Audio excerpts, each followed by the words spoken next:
Hola, bienvenidos a la Sala Divergente, al programa número 77.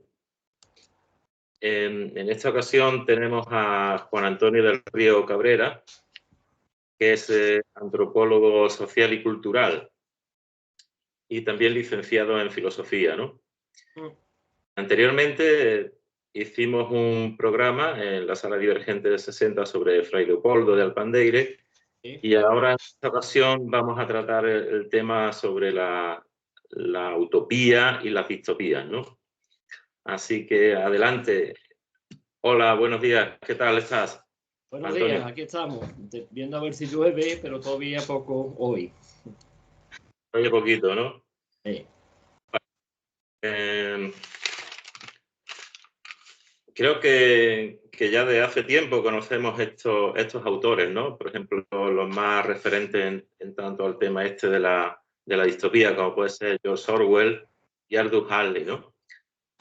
Pero tú en concreto, ¿cuándo empezaste a conocerlos, ¿no? A interesarte por estos autores? Yo me interesé por un par de sitios. Por un lado, aunque no fuera directamente, sino por el aspecto más teórico. En la licenciatura ya hice algún trabajo sobre utopía y demás, pero a partir de fuentes anteriores y distintas a lo que es esto de la literatura, ¿no? Básicamente estuve alrededor del tema de las bases de la utopía. Las bases de la utopía, pues bueno, autores del 20 en plan teórico, por Bloch, por Mannheim, a partir de una selección que hizo IMAX, se fueron profundizando las cosas de lo que eran las utopías del Renacimiento, que es la fecha clave en la que nace la utopía, poco después del descubrimiento de América, y por razones obvias, igual que la protoantropología y demás, el descubrimiento de un mundo nuevo, completamente inmenso, cambió muchas cosas.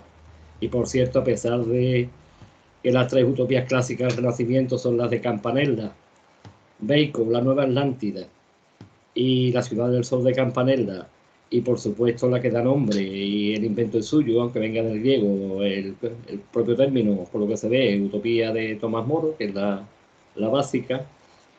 Las referencias incluso ya está claro que apunta a fuentes anteriores, el Renacimiento, con el tema de los griegos, los clásicos y demás. Él deja un poco las tradiciones eclesiásticas, aunque Tomás Moro llegara al final a santo, pero son de gente mucho más abierta de mente. Y evidentemente incluso la Nueva Atlántida, la de Bacon, hace referencia directamente a Platón.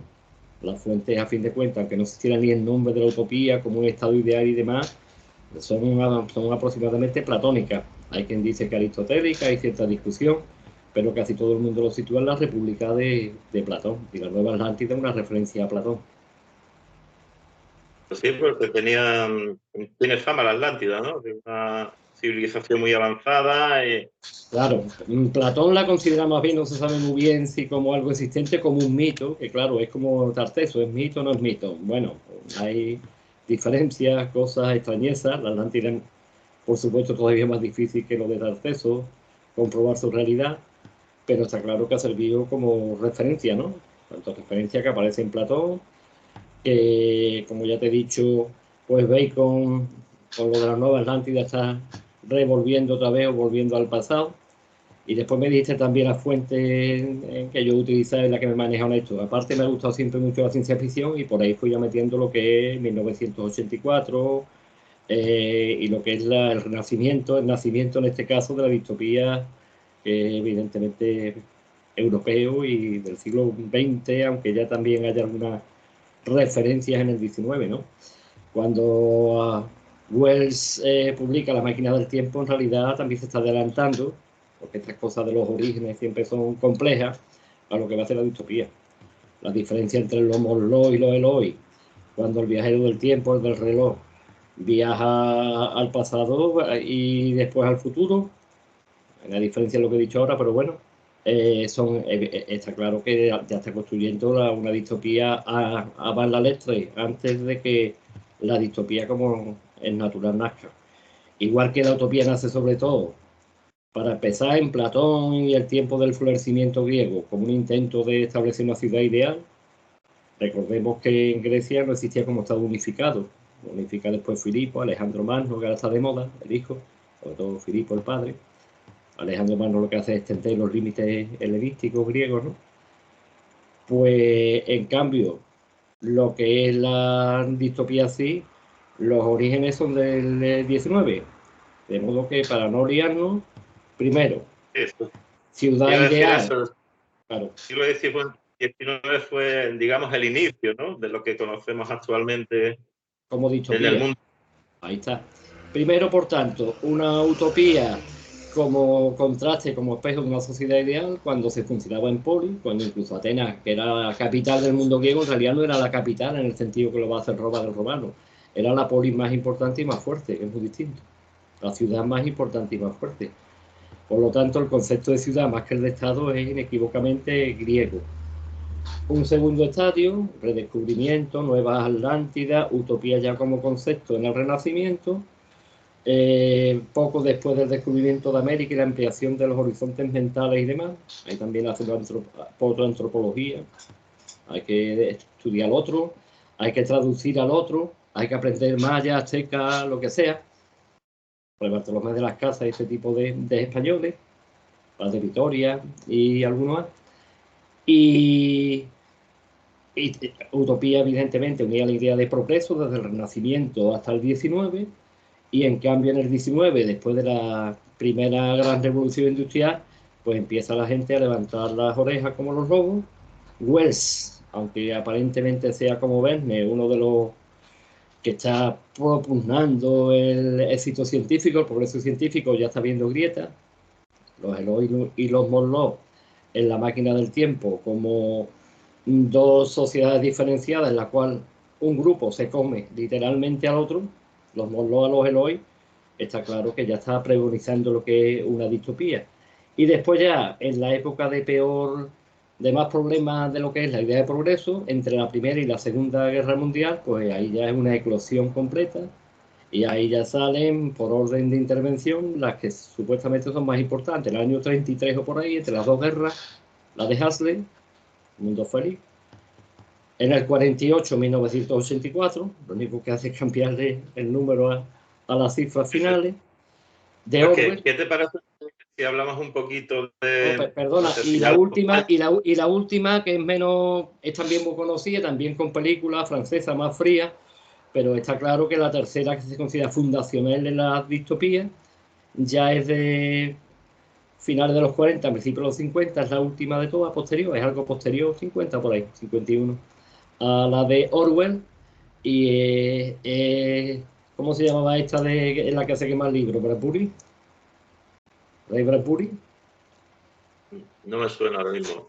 Sí, yo te digo ahora mismo porque para eso tenemos el móvil y todo no está en la cabeza. Es un momento. No hay problema. No, hay problema. Es que no me acuerdo el nombre, ya ves que Bradbury. Bradbury tiene dos libros fundamentales, Crónicas Marcianas, que no va de esto, como el título del programa. Y la otra que no me acuerdo, claro, Fahrenheit 451. La temperatura a la que arde el papel, la quema del libro. La quema del libro, que está claro, del 51, por recuerda, hace falta, las quemas del libro de los nazis, aunque no fueron los únicos, nada más que 6 o 7 años antes. La ciencia ficción desde este punto de vista, quien piensa que es una cosa de marciano, que avisa el futuro, en realidad lo que está es, como casi toda la literatura, describiendo el presente, nadie se adelanta al futuro. Lo que está describiendo es la quema del libro, y no digamos de judíos y demás, nada más que 6 o 7 años antes de que el libro saliera a la luz. Esa es la tercera distopía más conocida. Después, a partir de ahí, pues hay incluso mucho más populares, Juegos del Hambre, como serie infantil, libro antes, ojo, o serie de libros, infantil no, más bien juvenil. Por supuesto también El cuento de la criada, que ya posterior, aunque como serie ha tenido éxito hace nada más que un par de años. De modo que esos son los cánones fundamentales. Y en respecto a Aldous Huxley, ¿qué puedes contarnos, no? Aldous Huxley, para mí, vamos, yo no sin despreciar a Bradbury, que es un escritor estupendo para lo que es la ciencia ficción, pues está claro para mí que las dos más importantes son 1984 y por supuesto El mundo feliz de Huxley. entre Orwell y Huxley, pues, escriben de distintas maneras, proceden de clases sociales distintas, de distintas tendencias políticas, pero vamos, su potencia es tremenda y sigue influyendo mucho en el mundo actual. Yo creo que son los dos realmente más fundacionales, más que la de Bradbury. La de Huxley, pues está viendo lo que pasa en su tiempo y está imaginando un mundo feliz, en el cual evidentemente es un mundo feliz a su manera. Aquí lo considera una utopía. La gente no tiene problemas, la gente cuando tiene algún problema se toma el Soma, que es una especie de droga inocua que te quita los problemas. Habla, como es natural, mucho de manipulación genética. Recordemos que Huxley era de una familia prototípica de intelectuales ingleses y además dedicados en buena parte a la biología. Están en el descubrimiento de la genética y esas cosas, algunos de sus parientes más cercanos. Con lo cual, digamos que la información casi le llegaba de primera mano. Él mismo era un hombre muy cultivado, de otra manera que Orwell. Orwell, que sí medio corresponsal de guerra, que sí, en fin. Estaba mucho más en contacto con la izquierda y con la realidad de la guerra civil española y cosas así. Huxley no llega a esos límites, es un inglés, digamos, que mucho más refinado que el galés Orwell, pero está claro que buena parte de lo que está preconizando son novedades en aquel tiempo y han tenido mucha repercusión en el presente. Y después, no digamos, la última serie sobre el mundo feliz de televisión tendrá nada más que un par de años. Su éxito también desde el punto de vista televisivo y audiovisual es brutal, tanto de una como de otra. De 1984 también versiones a punta pala, como la que hizo, por ejemplo, en el papel del garante del Estado, Richard Barton, el marido de Elizabeth Taylor en su tiempo. Película también tremenda. Por ¿Puedo tanto, comentar una sí, cosilla sobre Huxley? Huxley, bueno, en concreto hizo El mundo feliz, las puertas de la percepción, La excepción, isla. sí. En La isla habla ya de temas sobre superpoblación, ecología, modernidad, democracia y misticismo. Así que fíjate. Sí, y las puertas de la perfección también giran mucho sobre misticismo y drogas, claro. De Bueno, dos, pues, el grupo de Jim Morrison, tan famoso en su tiempo, Jim Morrison, que murió tan viejo, uno de los grandes santones del rock, muerto joven, digamos, como Kurt Cobain, el último, ¿no? El de Nirvana, prácticamente el último, por no citar a Michael Jackson y, en fin, que Michael Jackson sea menos rock, pues ya gira también alrededor precisamente de ese mismo tema. y también, Vamos, me bueno, refiero a que concretamente el nombre de dos, las puertas, está tomado de las puertas de la percepción de Harley. Sobre el 68, Harley, aunque fuera muy anterior, tiene una, vamos, tiene una cosa tremenda, ¿no? Con el 68, aunque sea anterior. es un año muy simbólico, ¿no?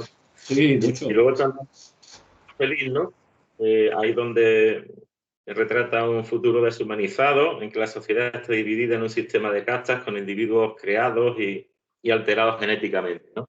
Y esto nos lleva a totalmente el mundo de hoy, ¿no? En la manipulación genética y todo eso, ¿no? Así que Claro, fíjate. claro. Es más, Harley, si recuerda, en el mundo feliz, las personas ni siquiera nacen de vientres humanos. No hay padre, no hay hijo. La maternidad, la paternidad es algo ajeno a esa sociedad. Se crían en probeta, están preparados desde el principio genéticamente, sin contar el conductismo posterior, sin contar en cómo condiciona a cada estamento o algo así como clase social.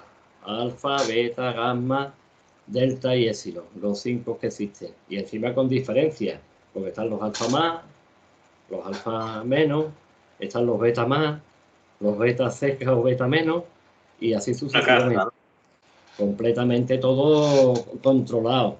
Y en buena parte, pues tienes razón. En esta sociedad nadie digamos que predice el futuro, pero desde luego ciertas líneas del futuro sí. Y en parte eso está pasando ahora. Tendencia a la deshumanización, momentismo, como diría Alaska, momentismo absoluto. Las noticias pasan, hoy es muy importante tal tema. mañana ya se ha olvidado y el otro. Incluso hoy es importante tal guerra, ahora que pasan 2 años de Ucrania, después la sustituye Palestina. Y por lo tanto una tendencia... Hay una tendencia... referencia que he anotado sobre lo de el otro, Orwell, ¿no? Orwell. Ensayista, crítico británico, nacido en la India. Sí. Y luego, aparte, en 1984 también hizo Rebelión en la Granja, ¿no? Que sí. Es como una crítica a comunista o estalinista de la época. Orwell era trotskista. Viene mucha relación con el periodismo, más que Hardy. Hardy era de familia más culta intelectual y digamos que era más de clase popular, dentro de que era un hombre también cultísimo y mucho más asociado evidentemente a movimientos izquierdistas. Él era trotskista, viene a Cataluña, una de sus obras más importantes, homenaje a Cataluña, a la guerra civil, y en la guerra civil pues tiene que estar incluso escondido porque ve como los comunistas, ya con base estalinista, serían a tiro en las calles de Barcelona, no con los franquistas, no con los sublevados, sino con los anarquistas. El PON, que son los trotskistas catalanes, el Partido Trotskista Catalán, se alía, siempre tuvo más concomitancia con los anarquistas que con los comunistas tipo stalinistas. Recuerda que Trotsky, su mentor, muere en México asesinado por un español a tiro, mandado por Stalin. Y la tendencia, por tanto, está clarísima. La tendencia es, como buena parte de la distopía, más bien a una denuncia que una afirmación. En vez del marxismo va a ser un movimiento liberador, aunque yo sea marxista, aunque Orwell sea marxista de base trotskista, cuidado con lo que pueden traer las utopías. Al final, la distopía en parte es una crítica a las utopías. ¿Qué queremos? El paraíso comunista. Y el paraíso comunista que nos vende de base stalinista, ¿qué consiste? Ahí viene todo lo que es la denuncia de las acciones de vecinos, comisarios políticos de bloque, que después también se impusieron incluso en Cuba, lógicamente. Y lo que está haciendo es una crítica a lo que nos puede deparar el futuro. En otros momentos se podría decir, es que este hombre tiene una razón porque su ideología, ya sabes, ¿no? Como este periódico es del PP o está asociado al PP, se va a meter con el PSOE y va a haber los casos de corrupción en un sitio y no en otro. Aquí no pasa eso, ¿eh? Aquí lo está denunciando que es su valía más importante desde el seno del propio marxismo. La denuncia es interna. Y eso lo cambia todo. Y después la telepantalla, la limpieza de pensamiento, los graves problemas psicológicos y sociales, que este tipo de cosas, que crea una dictadura, a fin de cuentas, que intenta dar la impresión de democracia, aunque se llamen democracias populares, como se llamaban los regímenes soviéticos. Democracias populares, ¿qué significa? Esa es la denuncia. El valor más importante para mí, yo creo que es en que no se hace desde fuera, no se hace desde el seno de una derecha más o menos cercana al fascismo, más o menos incluso liberal, sino se hace directamente desde la propia madre, ¿no? Y el Rebelión en la Granja, pues la denuncia es quizás más clara todavía, ¿no? El que sean los cerdos los que mandan, y los, en fin, hay incluso... Una película de dibujos animados sobre el tema este de Felipe. Claro, bastante bien. Evidentemente, ¿no? Y una de las frases más bonitas que tiene, que es más bien, se la atribuye o no, pero vamos, no volví a poner que lo decía buscar el texto concreto, ¿no? Pero está claro que está implícito en todo momento, es que todos somos iguales, igual que en 1984, pero unos somos más iguales que otros. Con lo cual, ¿cómo se perpetúa la desigualdad? Es el tema. Si quieres te cuento una anécdota que es graciosa y que yo creo que es interesante. Hacen la Revolución China, comunista. No me estoy metiendo con los comunistas, ojo. Estoy haciendo otra cosa. Hacen la Revolución China. Vale. En los años Mao, años 50 aproximadamente, no voy a poner la fecha concreta, a finales de los 60, todavía estamos con los malditos 60, aunque nosotros tú y yo fuéramos niños, pero en los malditos 60 a finales, pues resulta que piensan de verdad en hacer una revolución cultural en China, profundizar en el comunismo. que consiste en profundizar en el comunismo. Se acaban con los residuos burgueses, como el estilo de 1984, que por donde voy. Todo el mundo viste igual. Es que en 1984, esto sí que en 1984, no Rusia, sino China en ese momento. Me llevo a los estudiantes universitarios para que no se convierta en una clase burguesa aparte, me los llevo al campo a la fuerza a trabajar en labores que no han hecho en su vida.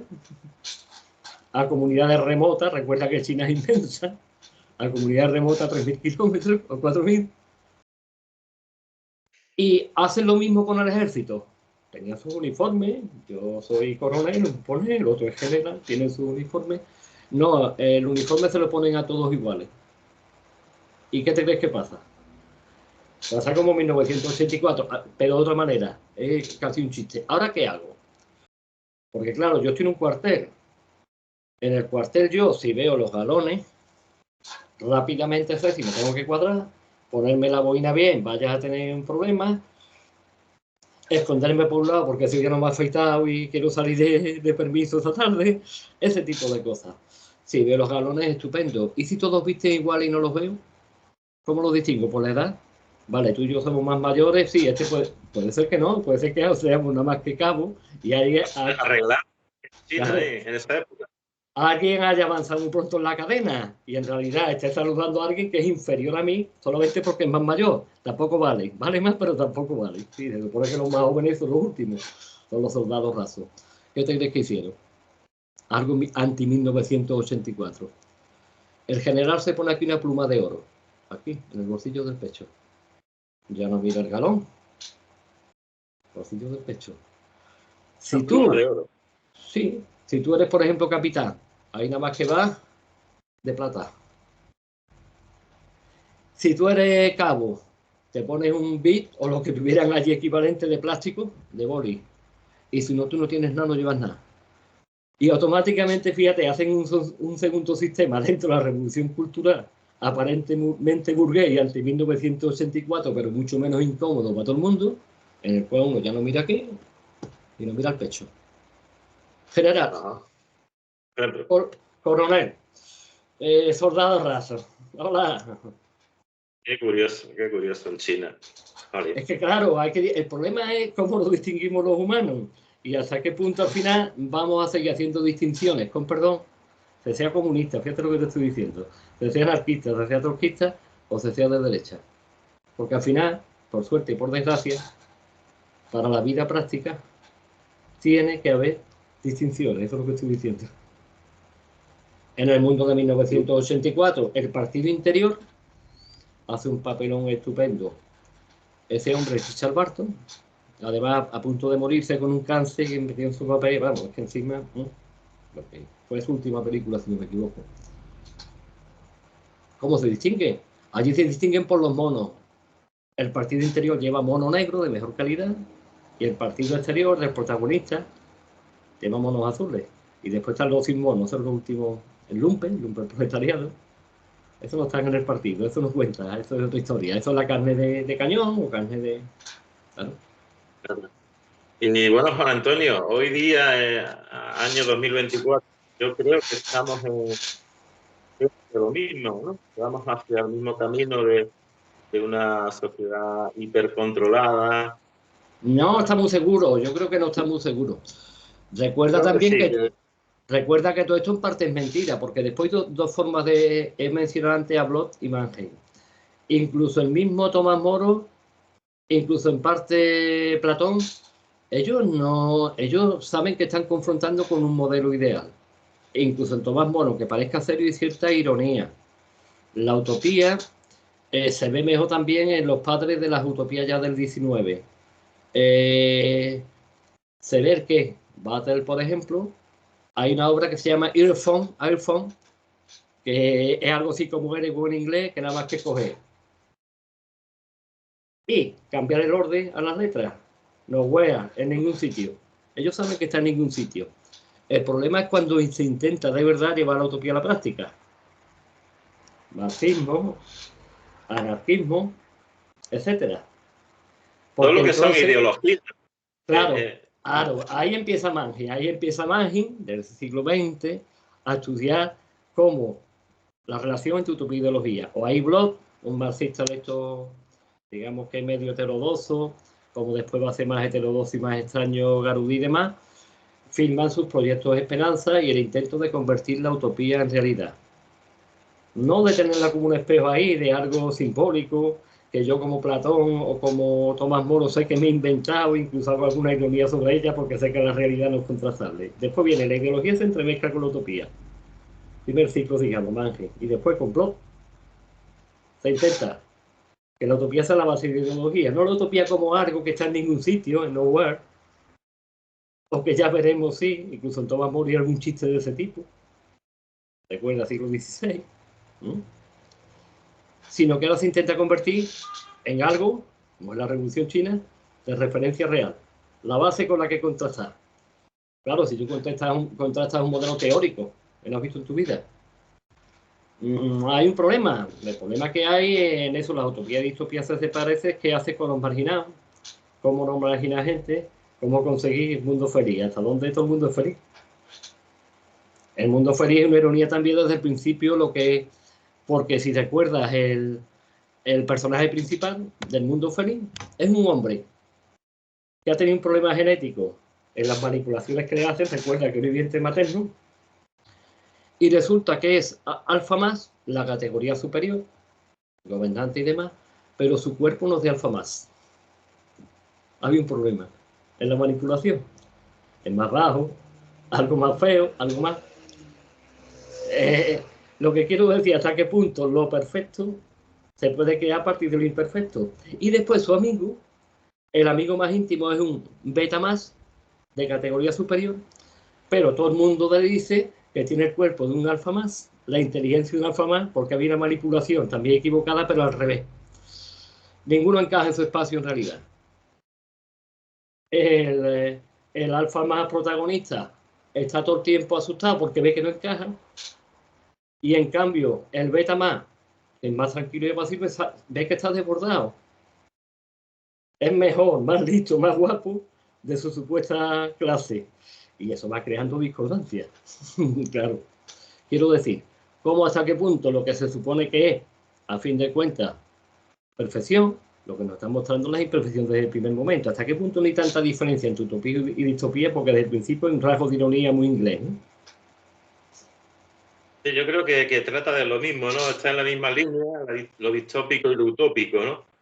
Sí, en realidad yo creo que es difícil de diferenciar, claro. Para gente que quisiera una vida feliz, más o menos como la de un animal estabulado, no como un cerdo que corre libre comiendo bellota, sino del que está comiendo pienso metido en un establo, estabulado. Pues le puede venir muy bien como utopía. El que en cambio tenga sus necesidades satisfechas, pues evidentemente la falta de libertad, la falta de crítica, la falta de Orwell en ese sentido es todavía más descarnado o lo hace de manera, digamos, que más dura, más crítica, está más en contacto con la realidad, está en la calle, con cosas de guerra, Está más currado. Sí, está claro, el otro además tuvo un problema de vista, con lo cual en realidad es que no estaba ciego, pero le faltó poco a Hardy. No podía estar preparado para la vida callejera. Lo tenía, era una especie de minusválido, por entendernos, ¿no? Mientras que Orwell estaba en la calle, Orwell, claro, en otros países, en otra historia. Y ahora el momento presente, ¿no? ¿No crees que estamos condenados hacia una sociedad distópica? O al menos distópica que antes. No. Si algo nos enseña la ciencia ficción y más cosas, es que no se sabe lo que va a pasar. Nadie predice el futuro. Cuando este hombre pone en 1984 esa fecha, está hablando de 1948. Está hablando de que Stalin está ahí todavía presente. Y claro, está hablando de su fecha. Lo que pueda pasar, no lo sabemos, han pasado cosas mucho más extrañas. De verdad, alguien que no hubiera leído ciencia ficción se iba a imaginar que en el año 2020 aproximadamente hubiera una gran epidemia que nos tuvieran cerrados en países supuestamente modernos, occidentales, no digamos solo España, digamos lo más fuertes de verdad económicamente, digamos Suiza, digamos Alemania, digamos Estados Unidos, las partes más ricas que pudiéramos. Quiero decir que el futuro no está escrito. Lo que podemos escribir es el presente o el pasado. Y desde ese punto de vista, digamos que tenemos alternativas, que las alternativas existen. ¿Por dónde podamos llevarlas o no? Pues no lo sabemos por dónde vamos a ir. Que se han cumplido algunas, por supuesto, seguramente Corea está cumpliendo ahora con lo peor de 1984, probablemente la Rusia de Putin, y si hablamos de, para que no parezca que esto es un antiizquierdismo ni mucho menos, porque, en fin, porque recordemos que gracias al izquierdismo y los movimientos sociales, pues tenemos derechos laborales, tenemos vacaciones, en ciertos países, sé que no en todos y sé que esto es más complicado. No, quiero decir que no me estoy metiendo con las luchas sociales y todo lo demás, al revés, son partes de nuestra historia y son parte de lo que ha hecho que aquí estemos como estemos y no estemos mucho peor, que podríamos estar mucho peor. Pero si nos ponemos también, por tanto, cambiando ahora de izquierda a derecha, lo que puede hacer Donald Trump o gente así, pues está claro que las cosas son muy complicadas. Yo más que temerle ahora mismo a que se cumpla de verdad una distopía, yo le temería más a lo que es la guerra. ¿A lo que es qué, perdón? La guerra. Esto se está calentando mucho. Yo le temería más si hubiera que hacer algún tipo de predicción hasta qué punto van a hacer guerras relativamente controladas o, por ejemplo, por Ucrania se va a seguir hacia otros sitios, ¿no? Otros sitios son Letonia, Estonia. ¿Quién se iba a imaginar hace 4 meses que Suecia, eso es como decir que Suiza, que los nombres tengan esa... ¿Quién iba a pensar que Suecia o Finlandia, sobre todo Suecia, que es la gran potencia del norte, de Alemania para arriba, la gran potencia nunca ha sido Noruega, ni Finlandia, ni Dinamarca, ha sido Suecia? Es el gran reino del norte, digamos, de Alemania para arriba, es el que ha dominado el norte. ¿Quién se iba a imaginar que iba a pedir voluntariamente, con los ciudadanos respaldándolo en una abrumadora mayoría, la entrada en la OTAN? ¿Por qué así? Porque huele a quemado al lado. Ucrania, al lado. No está tan al lado, pero al lado, claro. ¿Y qué son Letonia? Claro, Letonia, Lituania, Finlandia, que son lo que hay en medio. Son un colchoncito. La gran potencia son ellos, lo saben. Suecia. Además tienen frontera directa por arriba. Ellos hacen frontera por encima de Finlandia directamente con la Unión Soviética. Antonio, que nuestro amigo natural sería más Rusia que Estados Unidos, estando en Europa. Tal como es Rusia y demás, yo si hubiera que crear una utopía más positiva, ahora quieren crear un comisario europeo de defensa por primera vez en Europa. El problema de Europa yo no creo que sean Rusia ni Estados Unidos. El problema de Europa en realidad es Europa. Si Europa tiene la capacidad no solo económica, sino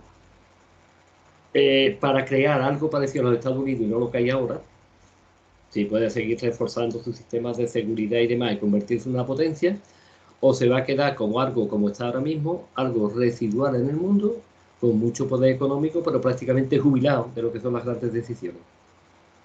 Como un jubilado que vive muy bien, una jaula de oro, pero desde luego no pinta nada, que ese es el problema que tenemos. O sea que el problema Rusia está ahí. Rusia está ahí, es gigantesca y con el régimen que sea, Rusia al final, con el régimen que sea, siempre termina saltando. Y Estados Unidos, que sea confiable, no, como la cojo otra vez Trump, vamos a ver si es confiable o no. Pero sin embargo, con Trump tiene menos publicista que otros presidentes.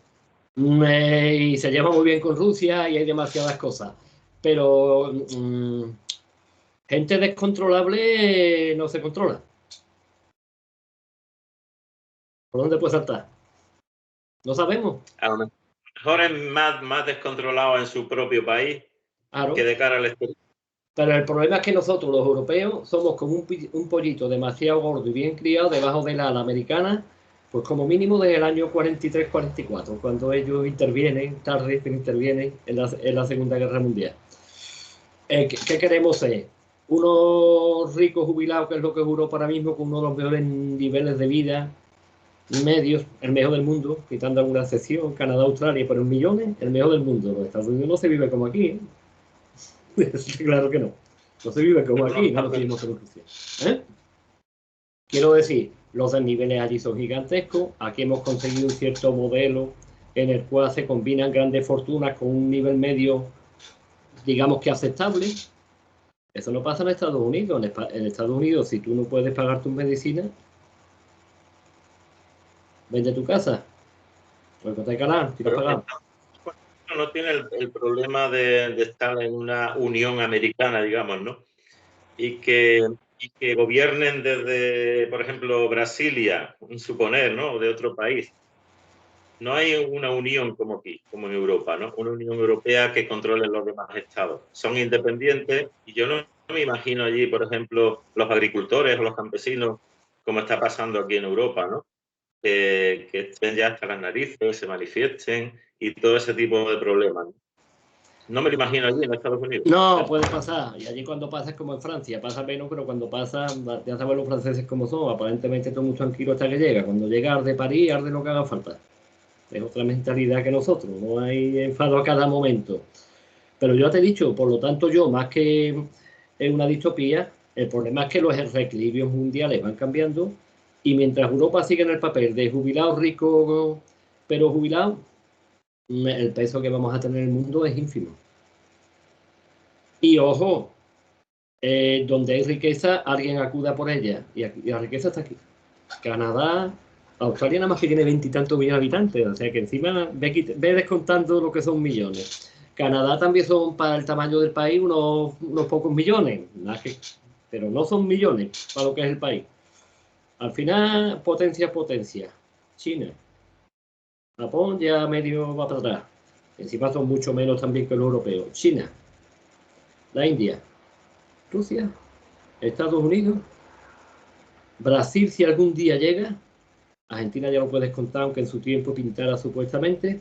Y nosotros no es España, ni es Alemania, aunque Alemania será que tira del carro o tiraba. Europa. ¿Qué hacemos? El que, por ejemplo, los ingleses hayan salido de la Unión no es nada bueno. No es nada bueno, ¿no? ¿Cómo conseguimos? A lo mejor han salido inteligentemente, ¿no? Porque ven como una deriva, ¿no? No, ellos no son inteligentes. Es más, algunos hacen hasta chistes. Me parece que son 50 estados americanos, si me equivoco da igual, no voy a andar contando uno más o uno menos. Uno de los chistes básicos ahora mismo en Europa, o lo fue cuando el Brexit, es que porque no se convierte ya en el 51 estado de los Estados Unidos, Inglaterra, con capital en Londres. ¿No? Claro, así. California, capital San Francisco, no Los Ángeles, da igual. Vale, porque no se convierte en otro y se dejan de lío. Aunque sea Estado Libre asociado como Puerto Rico, que es casi lo mismo, pero no es lo mismo. Porque no se convierte. Ese es el problema. El problema que tenemos es que los europeos pintamos mucho a nivel económico, pero nada en lo que se refiere a estrategia, en lo que se refiere a capacidad de consolidación de fronteras, en lo que se refiere a capacidad de crear escudos. Escudo ya sabes lo que significa, yo no ataco, pero lo que están buscando a la Suecia, incorporándose a la OTAN, o Ucrania, ojo, a la OTAN, cuando toque y todo lo demás. ¿Cómo se hace eso? Porque es que Rusia es como 4 o 5 veces, o las que sean, más grande que toda la Europa comunitaria junta, y está ahí. Y repito, antes decían, podía decirse desde el punto de vista de la derecha, es que los rusos comunistas, los soviets, pero es que antes con los zares, nada comunistas por supuesto, ya había un miedo a Rusia. Tenemos un león ahí dormido siempre a la puerta deseando levantarse. Y Putin ya se supone que, en fin, que va a la iglesia ortodoxa, bautiza a sus hijos si los tiene, y ese tipo de cosas. Y nace de la deriva comunista, no ella, aunque él hubiera sido agente secreto, lo que sea, nace de la deriva comunista en elecciones y demás.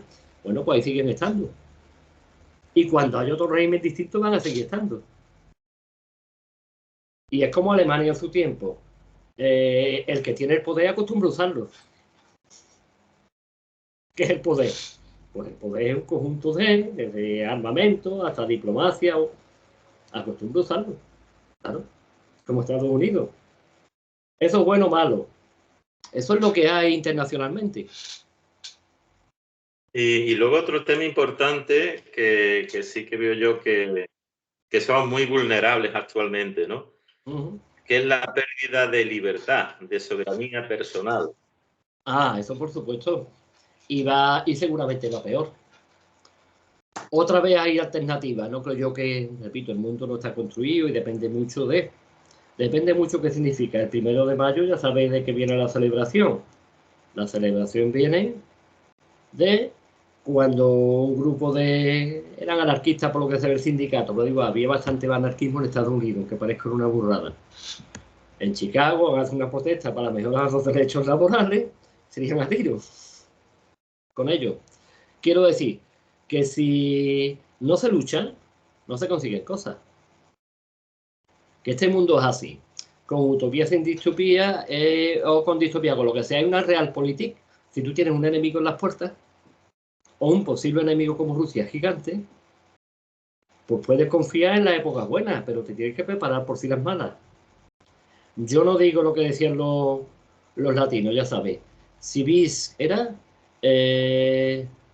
lo digo en español directamente, si quieres la paz, prepara la guerra. Yo creo que eso es exagerar, pero evidentemente el concepto de disuasión existe. Quiero decir, por encima de los idealismos, las utopías, las ideologías y lo demás, uno cuida en sus relaciones personales, no solamente no molestar a los demás, sino que no te molesten a ti, ¿no? Es importante también, ¿no? No solamente tú, no a los demás, sino, por supuesto, y si eres más débil o más tímido, que no te molesten a ti más que tú no molestes a los demás, con eso ya cuenta. Pues aquí pasa algo parecido en las relaciones internacionales. Tú no puedes jugar a la utopía, a la ideología y demás, tú tienes que jugar a la realpolitik. Y la realpolitik significa que si hay alguien mucho más grande al lado tuya, tú no puedes andar esperando que por su estado de ánimo te ataque o no te ataque. Tú tienes que tener medidas de protección. Y ojo con la OTAN y demás. Los americanos ponen el paraguas, los estadounidenses, ¿no? Para no confundirnos con... Vamos, a los argentinos además les molesta que le digan americanos los estadounidenses, lógicamente, los estadounidenses. Pero los Estados Unidos con Europa tampoco creo yo que sea para andar tocando las palmas. También sigue siendo un primo de su musor demasiado grande, ¿me explico? Aunque ideológicamente, democracia formal, en fin, vamos, mejor que Putin desde mi punto de vista, por supuesto, pero no deja de seguir siendo, aunque sea más confiable, un primo hermano demasiado grande que queremos en Europa. Porque te digo una cosa, yo no creo que haya camino intermedio, yo no creo que, que Europa así vaya a seguir. O se consolida, o volvemos otra vez a los estados nacionales y cada uno hace la guerra por su cuenta. Lo que ha hecho Inglaterra. Lo que Polonia también ha estado pensando con esta gente, lo que Hungría puede pasar, hay mucho movimiento de separación. Y lo que parte de nuestros partidos, de la condición X, también están deseando. Hay mucho antieuropeo. Sí, porque en realidad es que, claro, es que un megastado tan grande, pues, tiene unas competencias.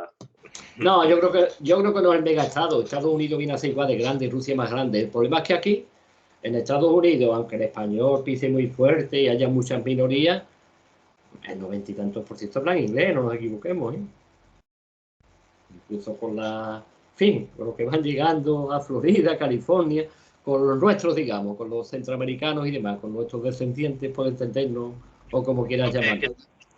¿Van a integrarse mejor o van a buscarse la vida y tienen mejores oportunidades porque la economía es distinta, ¿no? Claro. Los contratos laborales. Yo no me refería a eso, yo me refería a que incluso los Estados Unidos, que ha dejado muy aparte el lado hispano, nosotros somos los españoles y nuestros descendientes, Nuevo México y demás, somos los que llegamos a Kansas, somos los que llegamos hasta Alaska, no a Kansas. Toda la parte pacífica y parte del Atlántico era nuestra, que buena parte del centro. Si no hubieran ganado la guerra contra México, quiero decir, y lo hubiéramos conservado, ahora mismo toda la franja desde Alaska hasta Florida, o sea, medio Estados Unidos, con incrustaciones en otros sitios, sería ahora mismo español o mexicano, o algo parecido. No pasó, pero a pesar de eso, a pesar de, quiero decir, que sus raíces están sobrevaloradas, las raíces que ellos tienen anglosajonas, tienen esas raíces anglosajonas, y el inglés incluso así hubiera sido muy importante. Aquí que tenemos con un montón de idiomas propios, que te vas a ir desde aquí de mi casa a 300 kilómetros y hablan portugués. Sí, son más pequeñitos aquí. Y los otros de arriba hablan francés. Y en otros países, como por ejemplo México, hablan francés y varón. y Alemania, que es el país más potente, pues hay mucha menos gente que habla alemán o inglés. E Inglaterra, que es la que habla inglés, que se supone que es el idioma ahora mismo, la lengua franca, como en su tiempo fue el latín, o en otros tiempos el español. Carlos I, en fin, español la lengua franca. Pues resulta que el único país que es de lengua franca, de la que se habla en el mundo, se sale de la Comunidad Europea. ¿Qué vamos a hablar todos? ¿Francés? ¿Español? Es que tenemos un problema de base. Ellos no lo tienen, ¿eh? Los Estados Unidos, incluso si hubieran reconocido el referente hispano, mucho más importante de lo que dicen los suyos porque les conviene, ¿no? El referente hispano, nosotros. Los 40 y tantos millones que hablamos español, más las tradiciones hispánicas, Los Ángeles, San Francisco, en la mitad de los estados con nombre español, etcétera, etcétera. Incluso así, nada más que en 2 idiomas. Entonces, incluso así, en un estado, es una ucronía, no es una utopía, en la cual la mitad de los Estados Unidos fuera oficialmente de habla española, que es más o menos lo que correspondería, pues resulta que tendrían 2 idiomas. ¿Nosotros qué vamos a aprender?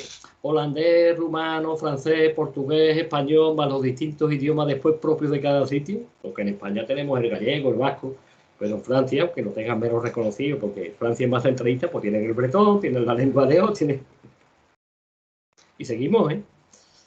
Es muy difícil unificar, quiero decir, algo así, y encima son países que han estado enfrentados entre sí, porque las 2 guerras mundiales nacen en Alemania o muy cerca. O sea que tampoco estamos entre países que hayan convivido muy bien, ¿eh? Para los conflictos, Europa. ¿Cómo? Claro. Un continente difícil para los conflictos. Es una lástima, es un continente que es una lástima porque la verdad aquí tenemos recursos, capacidades, una de las democracias más avanzadas, tanto desde la derecha como de la izquierda, con más derechos, con uno de los mejores niveles de vida, con uno de los mejores niveles de protección social, aunque varíe de los mejores, pero con diferencia con Estados Unidos, no con Argentina, sino con Estados Unidos. Con diferencia, el nuestro es mucho mejor. Y sin embargo, hay demasiadas cosas en contra para que eso frague de verdad. Bueno, una democracia avanzada, pero no deja de ser partitocracia todo, ¿no? Siempre es el poder de los partidos políticos, que no son realmente ninguno, ¿no?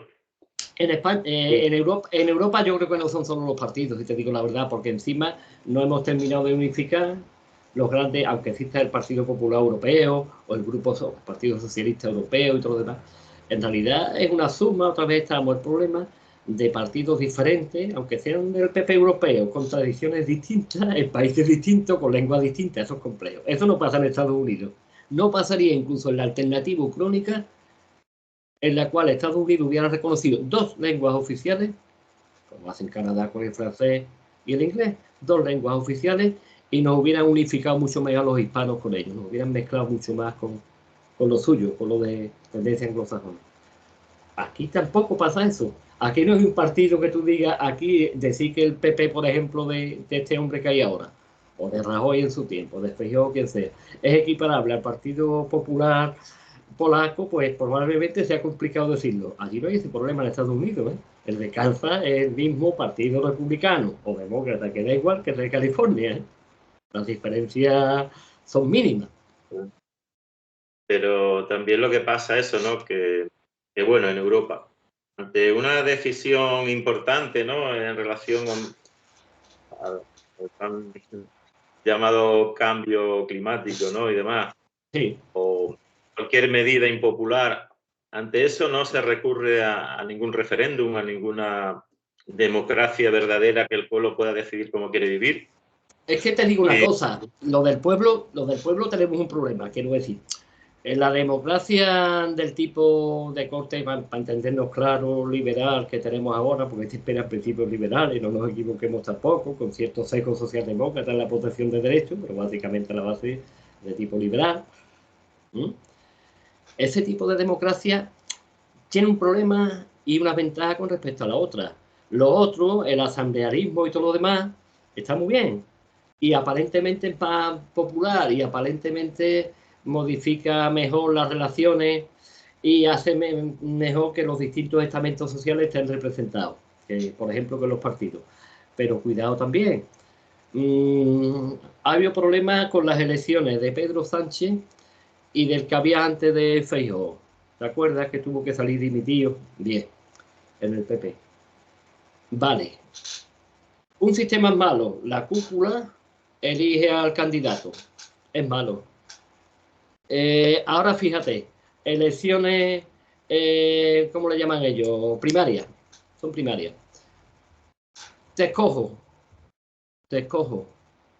Y si el líder se salta los contrapesos del partido, ojo, y ahora se convierte en un líder aclamado por nadie, en el cual el 90% lo ha votado, pero no tiene contrapesos ni medidas legales, el problema es el caudillismo. El problema del asamblearismo y demás es hasta qué punto no tiene contrapeso para el caudillismo. No estoy diciendo yo que un sistema mejor que sea otro. Digo que tengamos cuidado que también con los movimientos aparentemente más democráticos, porque a veces no lo son tanto. Los rusos y su influencia, pactos de Varsovia, China, democracias populares, ¿de verdad eran democracias? Escojo un líder, vale, yo escojo un líder, bien, lo he votado de verdad, otra vez 1984, que lo hemos desviado un poquito de las autonomías, lo he escogido de verdad, pero después hasta qué punto el líder está solo y demás, o el líder, como alguien dice que está haciendo Pedro Sánchez, sea verdad o mentira, con el PSOE, desmonta todos los mecanismos y se convierte en una especie no de dictador, porque en España es bastante difícil, pero desde luego en un líder con bastante menos contrapeso que el que tuvo en su tiempo, por ejemplo, Felipe González, que era menos líder que Pedro Sánchez. Yo creo que no, ¿verdad? ¿A qué no? O Aznar era menos líder que los posteriores, que por ejemplo Feijóo. Yo creo que tampoco, con perdón de Feijóo. No creo que fuera Aznar menos líder, uno de los más duros y más fuertes, para bien y para mal, que ha habido en España. Los presidentes más distintivos, igual que Felipe González. ¿Cuál es el problema? Felipe González antes estaba en su reunión y demás, y los varones pedían la voz, y el otro hablaba, y el otro hablaba, el otro hablaba. Cuando hay un solo líder, ¿quién habla? Tú, yo.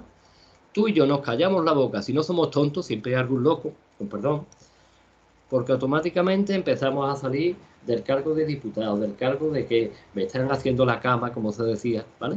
Anteriormente.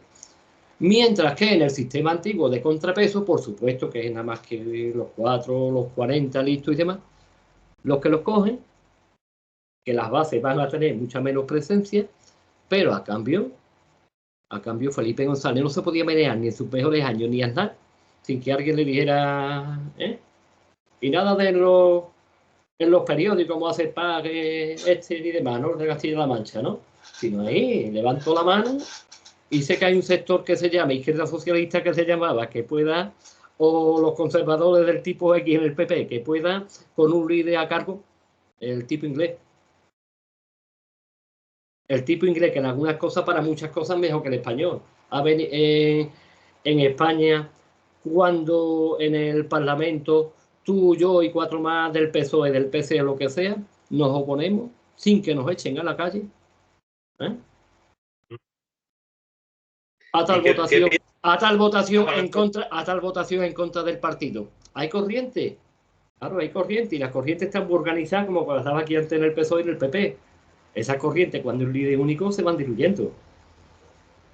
¿Y qué piensa del sistema suizo, ¿no? De eso de que ante cualquier tema importante que afecte a la población pueden votar el ciudadano, ¿no? Está muy bien.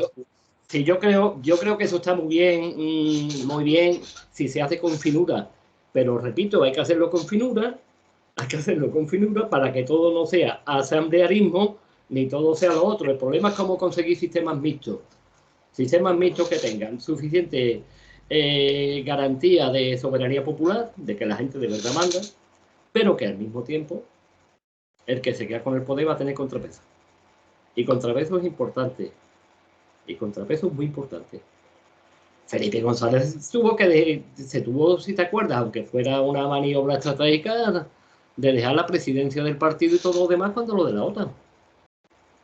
Eso ahora sería impensable. Y era Felipe González, que te repito, no es por quitarle altura, que es alto, ni mérito a Pedro Sánchez, pero Felipe González, siendo mucho más bajito, ¿dónde va a parar? Eso para mí es así. Vote o no vote socialista, que son los de menos. Está claro, ¿no? La trayectoria histórica, el peso, las decisiones fundamentales, OTAN, Comunidad Europea, igual que algo muy parecido, guste o no el personaje, que algunas veces, bueno, es Aznar, ¿no?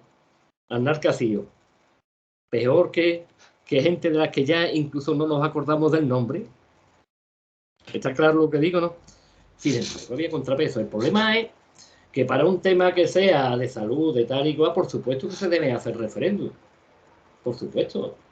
Pero el darle el poder desde un punto de vista popular a alguien que supuestamente es representativo, pero que después carece de contrapeso y carece, se puede ensanchar todo lo que quiera para los lados sin que pase nada. Podemos también asambleario, y nos prometen ahora las crisis de Podemos, ¿no? También asambleario. ¿En la asamblea quién manda? Mira, yo he estado en asambleas muchas en universidad y demás, porque me tocó la época 76, yo entré en el 77 en la universidad. Y las asambleas estaban muy bien. Las asambleas estaban muy bien hasta que te das cuenta de que parte de la asamblea son manipuladas. Claro. Claro, eso es 1984. Y se da cuenta que tú, que estás hablando y a mí no me dejas hablar, no eres tú. Eres el representante del grupúsculo X o del Z. Y después no, tampoco me van a dejar hablar a mí. Van a hacer otro que no está contigo. Estaba bien montado, ¿eh? Está en la otra punta de allí. ¿Vale? No está contigo en la tuya. Ese es el siguiente en hablar. Las masas son manipulables, ese es el problema. El problema en una sociedad de masas, ¿qué es hacerlo? Porque entonces, las masas son manipulables. Muy buena frase. Muy manipulables. Muy manipulables. A no ser que nos empecemos después a ponernos bolis de oro o de lo que sea. Aquí pero claro, eso no todo el mundo está al alcance. Quiero decir con esto que precisamente uno de los grandes miedos, y se ve perfectamente en 1984, es hasta qué punto en una sociedad, en sociedades de tipo asambleario y demás, el líder se convierte en todopoderoso porque no hay mecanismo, no hay una organización por el medio para pararlo. Y tiene que haber una organización. Incluso vamos el anarquismo, que es lo más contrario a la idea de organización, el Estado, los movimientos anarquistas de corte sindicalista, el anarcosindicalismo, que es como se le llama, en una utopía, la utopía, para volver al tema, anarquista, en la cual lo primero suprimía el Estado, las relaciones de poder y demás, pues había órganos internos. Había órganos internos, sí. Por supuesto que los había. Es que sin órganos no podemos vivir, porque el resto es una masa indiferenciada en la... Poco funciona.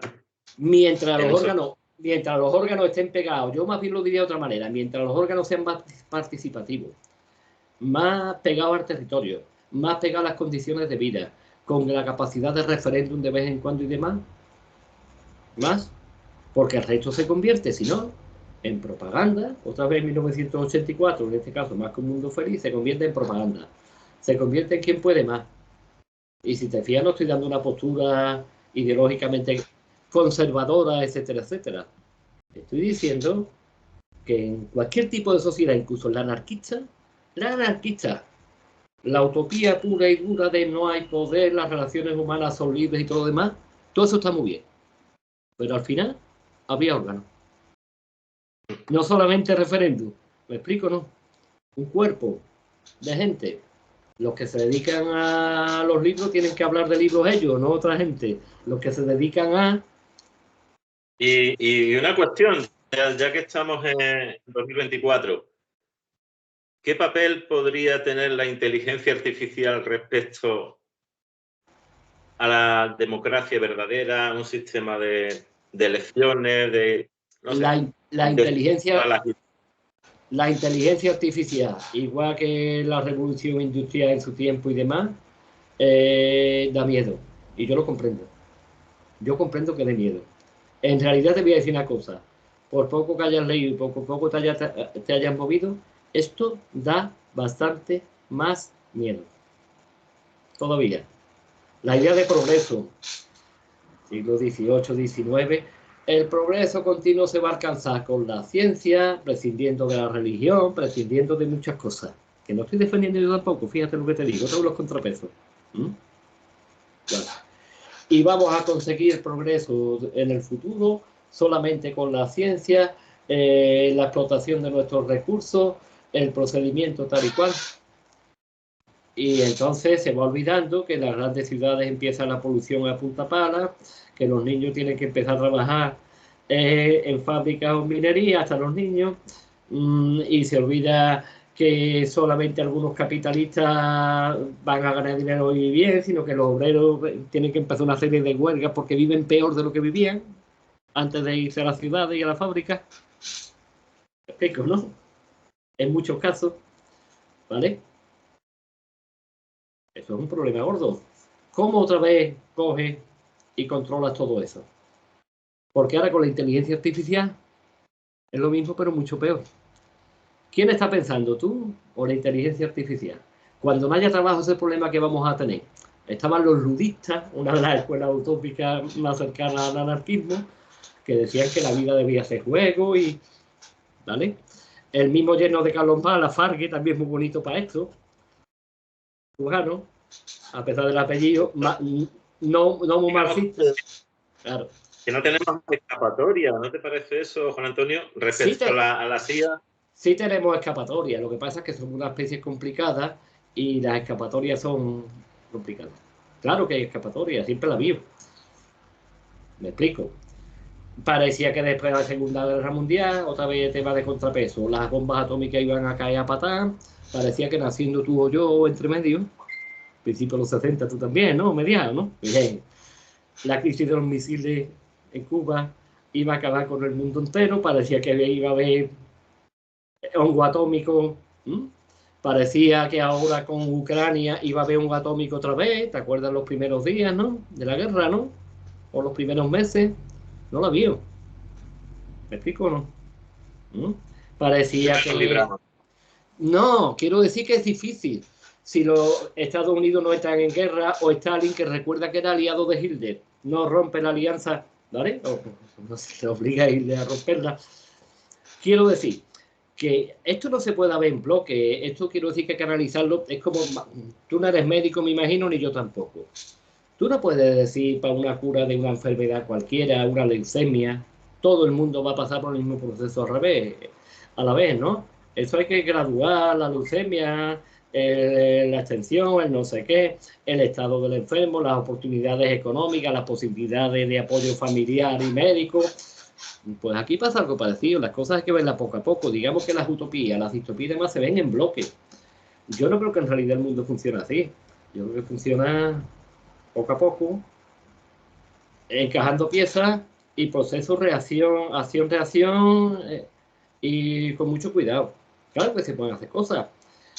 Ahora podríamos dar un salto gigante. Si hay, a mí no es que me guste la guerra.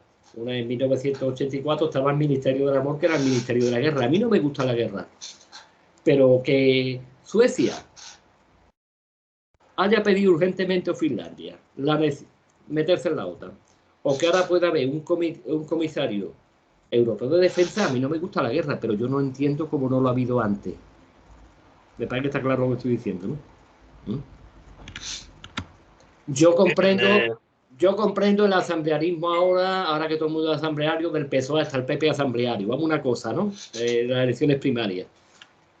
Pero mantén los contrapesos, mantén que los varones territoriales tengan algún... Las voces discordantes, lo que quiero decir, hay que mantenerlas, son necesarias. Dentro del partido, no expulsarlos. Ese es un problema que tienen las utopías. ¿Dónde mete a los discordantes? Pues los discordantes en una sociedad tienen que existir. Siempre tiene que haber discordancia.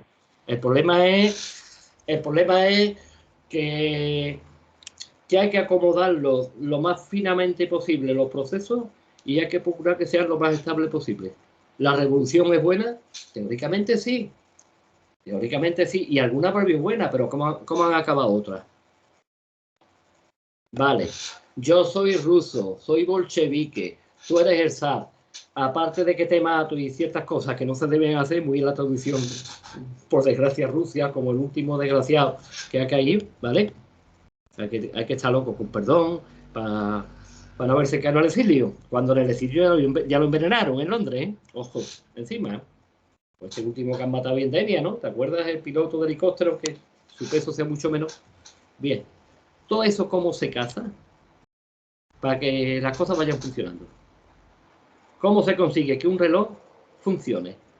Diciéndolo voy a poner a tal hora una utopía, lo voy a quitar ahora una distopía, o cuidando los mecanismos internos. Me parece que está claro lo que estoy diciendo, ¿no? Somos maximalistas y no se puede ser maximalista, ese es el problema en este mundo. Los hombres, las mujeres, el ser humano, o machismo ni no, tendemos a ser maximalistas, blanco y negro, y la vida está llena de grises. Raramente vemos el blanco y negro. Vemos algo que se parece al negro o algo que se parece al blanco, pero en realidad no, yo creo que no podemos ni distinguirlo. Vemos grises claros y grises oscuros, tal como yo lo veo. Eso, Juan Antonio. Bueno, eso pues ya vamos terminando por cuestión de tiempo. Bien. Y si quieres acabar con algo en concreto, algunas palabras, algún mensaje. Si quieres, ya que te interesa el tema, la inteligencia artificial nos puede ayudar muchísimo si sabemos coexistir con las máquinas, y algún tiempo habrá cyborgs, ya que medio los hay, ¿eh? Te han operado el corazón, tienes un marcapasos. Ya sé que no es directamente, pero ojo, esto no viene de ahora, ¿eh? O hacemos un pacto con las máquinas o nos comen. Terminator. Seguro. O volvemos al ludismo y a las teorías primitivas, que hay mucha gente que también piensa eso, y desconectamos las máquinas, dejamos lo fundamental nada más, como mucho la electricidad y poco más, ¿eh? Y volvemos al pasado. Y volvemos al pasado. ¿Eso es factible? Yo creo que es lo menos factible de hacer. Porque el futuro va para adelante, no va para atrás. Estupendo. Pues muchas gracias, Juan Antonio. Pues nada, echamos el rato. Tiempo y por tus conocimientos tan amplios, ¿no? Sobre estos periodos históricos del siglo XX y siglo XXI. Me he dedicado sobre todo a eso, no es tampoco tan difícil. Nada, hasta pronto. Vale. Gracias. Muy bien, ahora hablamos. Hasta ahora.